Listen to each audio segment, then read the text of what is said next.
शांति। आज बाबा के 28/4/2020 के साकार महावाक्य हैं।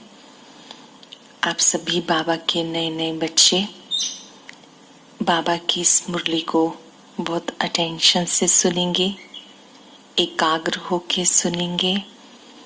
अपने मन में पहले मुरलीधर बाबा का आह्वान करेंगे। कुछ सेकंड के लिए साइलेंस में मन में याद करें, मुरलीधर बाबा मुरली सुनाने के लिए आ जाओ। हम सब गोप गोपियां आपका इंतजार कर रही हैं। आज बाबा ने सुनाया, मीठे बच्चे, अब ये नाटक पूरा होता है, तुम्हें वापस घर जाना है। इसलिए इस दुनिया से ममत्व मिटा दो, घर को और अपने नए राज्य को याद करो। श्री बाबा हमें समझा रहे हैं कि अभी ये नाटक पूरा हो रहा है सृष्टि चक्र के हिसाब से। सतयुग बीता, त्रेता बीता, द्वापर बीता, कलयुग भी जाने वाला है। अब ये जो संगम युग है, इस समय हमें फिर से अपने घर परम धाम में जाना है और परम धाम से फिर नई दुनिया, सतयुगी दुनिया को बाबा नई दुनिया कहते हैं, वहां जाना है। तो उसके लिए इस दुनिया से ममत्व मिटा देना है। दुनिया में रहना भी है, लेकिन अटैचमेंट नहीं रखनी है। अटैचमेंट और डिटैचमेंट का बैलेंस होना चाहिए, संतुलन होना चाहिए कि हम रहें भी सही, करें भी सब कुछ, लेकिन फंसे नहीं। आप सभी क्योंकि नए नए बाबा के बच्चे बने हैं, तो ये बात समझने योग्य है कि कुछ लोग घर गृहस्थी में इतना फंसे रहते हैं कि उनके पास मुरली सुनने के लिए, योग करने के लिए टाइम ही नहीं है। और कुछ लोग ऐसे हैं जो टाइम होते हुए भी निकालते ही नहीं है। तो ना तो हमें फंसना है और ना ही इतना ज्ञान योग में बिजी हो जाना है कि हम जिम्मेवारियों को भूल जाएं। ज्ञान योग हमें ये सिखाता है कि हम अपनी जिम्मेवारियों को बहुत कुशलता से निभाएं, ना तो फंसे, ना ही छोड़ के जाएं, बल्कि कर्म करते हुए मन से डिटैच भी रहें। क्वेश्चन है, दान का महत्व कब है और उसका रिटर्न किन बच्चों को प्राप्त होता है? दान करते हैं हम सभी, तो दान का महत्व कब है और उसका रिटर्न किन बच्चों को प्राप्त होता है? दान का महत्व तब है जब दान की हुई चीज में ममत्व ना हो। अगर दान किया फिर याद आया तो उसका फल रिटर्न में प्राप्त नहीं हो सकता। दान होता ही है दूसरे जन्म के लिए, इसलिए इस जन्म में जो कुछ है उससे ममत्व मिटा दो, ट्रस्टी होकर संभालो। अब आपके लिए बात नई है कि ट्रस्टी होकर कैसे संभालना है। ट्रस्टी होकर संभालना मतलब निमित्त बन के संभालना। अंदर में पक्का निश्चय रखना कि जो कुछ है मेरे पास, ये परमात्मा का है, शिव बाबा का है, मैं उसे केवल संभाल रहा हूँ। जैसे बैंक में कैशियर के पास कितना कैश होता है, उसको पता ये मेरा नहीं है। तो ऐसे हमारी बुद्धि में रहे कि जो कुछ है मेरे पास है, सब प्रभु की अमानत है। प्रभु ने मुझे संभालने की सेवा दी है, ड्यूटी दी है। तो मालिक है परमात्मा, हम सब केवल उसे संभालने वाले ट्रस्टी हैं। बाबा ने कहा कि तुम्हें ट्रस्टी होके संभालना है। यहाँ तुम जो ईश्वरीय सेवा में लगाते हो, ईश्वरीय सेवा के लिए जो आप हिस्सा निकालते हो, हॉस्पिटल व कॉलेज खोलते हो, उससे अनेकों का कल्याण होता है। जो सेंटर होते हैं अपने, ये हॉस्पिटल भी है क्योंकि यहाँ रोज आत्माओं का इलाज होता है। ये हॉस्पिटल के साथ साथ यूनिवर्सिटी भी है क्योंकि हम हर रोज पढ़ते हैं। निराकार शिव बाबा में पढ़ाने आते हैं।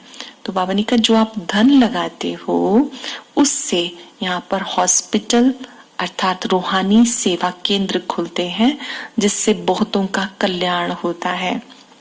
उसके लिए 21 जन्मों में हमें रिटर्न प्राप्त हो जाता है। इस समय जो हम बीज बोएंगे इस समय जो हम दान करते हैं वो भविष्य 21 जन्मों के लिए जमा हो जाता है। सतयुग के 8 जन्म, त्रेता युग के 20 जन्म, एक जन्म ये संगम युग का, ये 21 जन्मों की कमाई इस समय के दान से हमें प्राप्त होती है। इस समय जो कुछ हम दान करें तो हमारा उसमें ममत्व नहीं होना चाहिए। मतलब जो चीज हमने दान कर दी और फिर हम सोचे देखते ही कि ये तो मैंने दान किया या मैंने ही सब कुछ किया, मैंपन नहीं आना चाहिए, तो हमारा वो किया हुआ सफल होता है। और साथ साथ हम ट्रस्टी होकर के संभालें। ओम शांति। अब बाबा बच्चों को समझा रहे हैं। बच्चों को अपना घर और अपनी राजधानी याद है। बाबा हम सबसे बात कर रहे हैं, सभी आत्माओं से, कि आपको अपना घर, परम धाम और अपनी राजधानी सतयुगी दुनिया जहां में जाना है वो याद है। यहाँ जब बैठते हो तो बाहर के घर घाट धंधा दौरी के ख्यालात नहीं आने चाहिए, बस अपना घर याद आना चाहिए। जब यहाँ पर हम बैठ करके मुरली सुन रहे हैं तो उस समय हमारी बुद्धि यहाँ वहां नहीं जानी चाहिए, बल्कि अपना घर परम धाम याद आना चाहिए। अब इस पुरानी दुनिया से नई दुनिया में जाना है। नई दुनिया है सतयुग, पुरानी दुनिया है कलयुग। ये जो हम तैयारी कर रहे हैं, अब हमें पुरुषार्थ करके ज्ञान योग के द्वारा नई दुनिया में जाना है। इस पुरानी दुनिया में रहते हुए मित्र संबंधियों को देखते हुए भी बुद्धि योग यहाँ से हटा लेना है। ये ज्ञान की बातें बाबा समझाते हैं कि बच्चे अब वापस घर चलना है, नाटक पूरा हो रहा है। ये 5-4 वर्ष का चक्र है। यहाँ पर रहते हुए बुद्धि योग बाप से लगाना है। बाबा ने समझाया कि इस दुनिया में भी रहना है, कार्य भी करना है, जिम्मेवारियां संभालते हुए बुद्धि योग बाप से लगाना है। बाप की याद से विकर्म विनाश होते हैं। याद क्यों करना है? याद से पापों का बोझ उतरता है, याद से आत्मा पावन बनती है। जैसे आप योग लगाते हैं बाबा से, तो हमारी जो कमी कमजोरियां हैं वो समाप्त हो जाती हैं। तो बाबा ने कहा तुम बच्चों को यहाँ रहना भी है, सबके साथ निभाना भी है, अपनी जिम्मेवारियों को निभाते हुए बुद्धि योग बाबा से लगाना है। यहाँ पर तुम बच्चे जो भी दान पुण्य करते हो, धर्माओं निकालते हो, उसमें जरा भी ममत्व नहीं होना चाहिए। अगर यहाँ ममत्व होगा तो जमा नहीं होगा। बाबा आकर के ट्रस्टी बनाते हैं ताकि ममत्व निकल जाए। यहाँ पर अगर ममत्व है, मतलब मैंपन है, मैंने किया, तो वो पूरा हमारा जमा नहीं होगा। सही दान पुण्य क्या होता है कि एक हाथ ने दान किया, दूसरे को पता भी नहीं चला। वर्णन भी हम ना करें, यहाँ वहां किसी किसी को सुनाते रहे, फलानी चीज मैंने दान में दी, फलानी जगह पंखा मैंने लगवाया, आदि आदि। हमें अपने किए का वर्णन नहीं करना है। यहाँ पर तुम बच्चे जो भी सेवा अर्थ निकालते हो, तो इससे हॉस्पिटल, यूनिवर्सिटी खुलती है। जब हम बाबा के बच्चे बनते हैं तो बाबा की सेवा में भी हम लगाते हैं धन को, तो उससे सेंटर बनते हैं, बाबा के स्थान बनते हैं जहां पर सब ज्ञान प्राप्त कर सके। दान किया, फिर उसमें ममत्व नहीं होना चाहिए। दान किया और बुद्धि उसमें जाती रहेगी तो जमा नहीं होगा।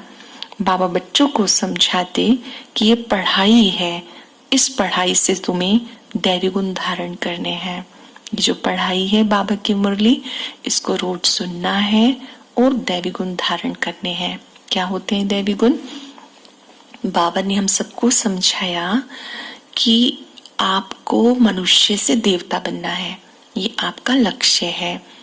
लेकिन लक्ष्य को प्राप्त करने के लिए लक्षण भी होने चाहिए। जैसे देवी देवताओं का गुण क्या होता है? हर्षित मुक्ता, सदा प्रसन्न रहते हैं वो, उनके चेहरे से कभी मुस्कुराहट नहीं जाती। देवी देवताएं सदा मधुरता के गुण से संपन्न होते हैं। इसी तरह से सरलता है। देवी देवताओं को जहां भी दिखाते हैं उनके अंदर एक विशेष आकर्षण जो है वो दिव्य गुणों का है। तो बाबा हमेशा कहते कि ये दिव्य गुण आपको यहाँ धारण करने हैं। ऐसे तो बहुत बड़ी लिस्ट है दिव्य गुणों की। ओम शांति। अभी स्क्रीन पर आप ये जो बाबा की फोटो देख रहे हैं इसको टच करें और मुरली को आगे भी सुने। इस फोटो पर क्लिक करने से लिखा आएगा विजिट चैनल, फिर उसको ओपन करके आप आज की मुरली या कोई क्लास भी सुन सकते हैं। शुक्रिया। ओम शांति।